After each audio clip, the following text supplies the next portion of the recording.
Hello hi friends, welcome to my channel lily kitchen and vlogs. ఎలా ఉన్నారు friends? అందరూ బాగున్నారా?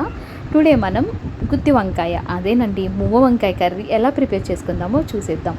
మువ్వ వంకాయలోకి మనకు కావాల్సిన ఇంగ్రీడియంట్ ప్రిపేర్ చేసుకోవడానికి కొన్ని ఐటమ్స్ తీసుకుని అవన్నీ ఫ్రై చేసుకోవాల్సి ఉంటుంది. అవి ఏమిటంటే పల్లీలు, జీలకర్ర, సాజీరా అండ్ నువ్వులు, జీడిపప్పు, ఇవన్నీ తీసుకుని మనం ఫ్రై చేసుకోవాల్సి ఉంటుంది. కొంచెం లైట్ బ్రౌనిష్ కలర్ వచ్చేంత వరకు ఫ్రై చేసుకోవాలి.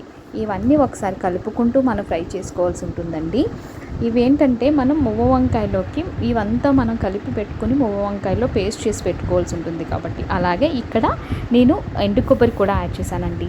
ఎండు కొబ్బరి యాడ్ చేయడం వల్ల, ఎండు కొబ్బరి జీడిపప్పు యాడ్ చేయడం వల్ల ఏంటంటే కర్రీ అనేది టేస్టీగా ఉంటుంది అండ్ గ్రేవీ కూడా మనకి ఎక్కువ వస్తుంది.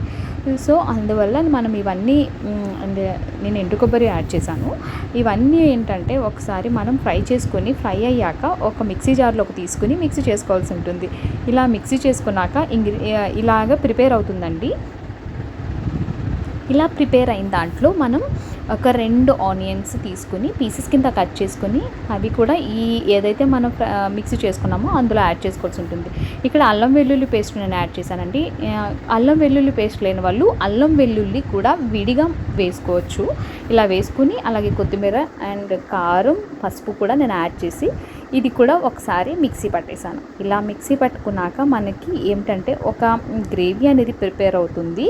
ఇలా పేస్ట్ అనేది ప్రిపేర్ అవుతుంది. ఈ పేస్ట్ ఏంటంటే ఇందులో సాల్ట్ యాడ్ చేసుకుని మనకి సరిపోయినంత ఒకసారి టేస్ట్ చూసుకుని సాల్ట్ సరిపోయింది అనుకుంటే కనుక మనం తీసుకున్న వంకాయలన్నిటికి ఈ పేస్ట్ అనేది పట్టించవలసి ఉంటుంది.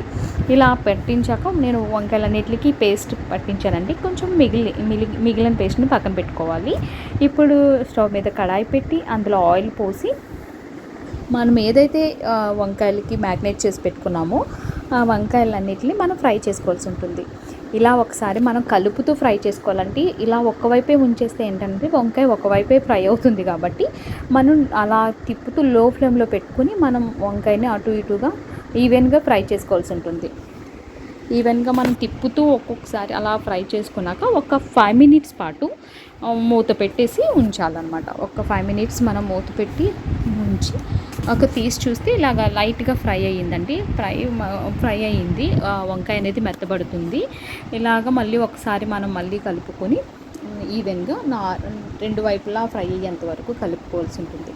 ఇలా కలుపుకున్నాక మనం ఏదైతే ఇంకా మిగిలిన పేస్ట్ ఉంది కదా అది కూడా ఇందులో యాడ్ చేసుకోవాలి. ఎందుకంటే వంకాయ అనేది మనం వాటర్లోనే కట్ చేసుకోవాలండి, లేదంటే బ్లాక్ కలర్ అయిపోతుంది. అండ్ మిగిలిన పేస్ట్ని కూడా నేను యాడ్ చేసేస్తున్నాను. ఇందులో పేస్ట్ కూడా యాడ్ చేసేసాను. యాడ్ చేసి కొంతసేపు అవి నేను మగ్గనిచ్చాను అనమాట ఆయిల్లో. అంటే కొంతసేపు అలా ఉంచాను. కొంచెం అది పచ్చివాసన పోయేంత వరకు కొంచెం ఫ్రై చేసుకున్నాక వాటర్ యాడ్ చేశాను అనమాట. ఇలా వాటర్ యాడ్ చేసుకుని కొంచెం ఒకసారి కలుపుకోవాలన్నమాట. కలుపుకొని నేను ఇక్కడ మూత పెట్టేశాను. మూత పెట్టేశాక ఒక 10 మినిట్స్ అలా ఉడికాక నేను మూత తీసి చూస్తే ఇలాగా ప్రిపేర్ అయ్యిందనమాట. అంటే ఆయిల్ అనేది పైకి వచ్చింది, ఇంకా కర్రీ అనేది దగ్గరికి వచ్చింది.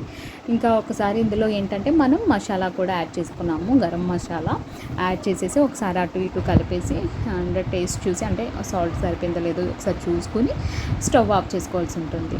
ఆల్మోస్ట్ ఇక్కడ కర్రీ ప్రిపేర్ అయిపోయిందండి. ఇంకొక 2 మినిట్స్లో మన కర్రీ అయిపోతుంది.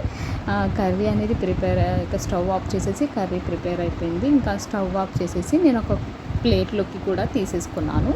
ఇలాగా కర్రీ అనేది ప్రిపేర్ అయిపోయిందండి. ఒకవేళ మీరు కూడా ఈ కర్రీ ప్రిపేర్ చేయాలనుకుంటే ఒకసారి నా ఛానల్ చూసి సబ్స్క్రైబ్ చేసి లైక్ చేసి షేర్ చేయండి.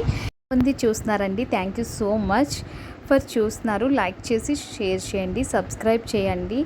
Thank you for supporting me and thank you for watching. Thank you. Bye.